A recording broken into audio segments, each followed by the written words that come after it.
निवडणुका झाल्यानंतर एक शब्द आपण कायम ऐकतो, तो म्हणजे एक्झिट पोल. कोणत्या पक्षाला किती जागा मिळणार. पण नेमकं एक्झिट पोल काढता कसा, या संदर्भातले नियम काय सांगतात, चला तर जाणून घेऊया. एक्झिट म्हणजे बाहेर.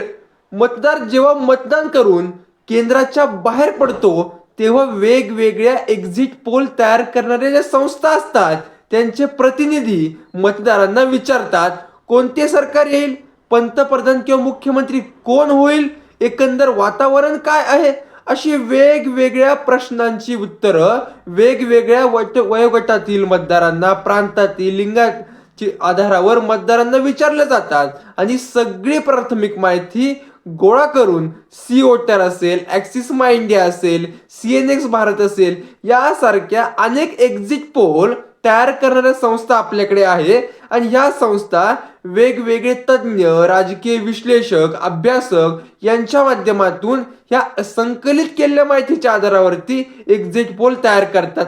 मात्र एक्झिट पोल प्रसारित करण्यासाठी म्हणजे दाखवण्यासाठी निवडणूक आयोगाची परवानगी घ्यावी लागते. एक्झिट पोल संदर्भात representation of the people act 1951 1951 कायदा आहे. 126 हा कायदा तयार करण्याच्या संदर्भात आला आहे. त्याचबरोबर केंद्रीय निवडणूक आयोगाकडून काही नियमावली देखील आखण्यात आली आहे.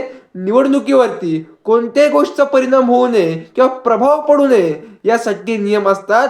मतदानाची वेळ संपल्यानंतर अर्ध्या तासानेच एक्झिट पोल दाखवता येतात. भारतात जे आहे 1957 ला पहिला एक्झिट पोल दाखवण्यात आला होता. धन्यवाद.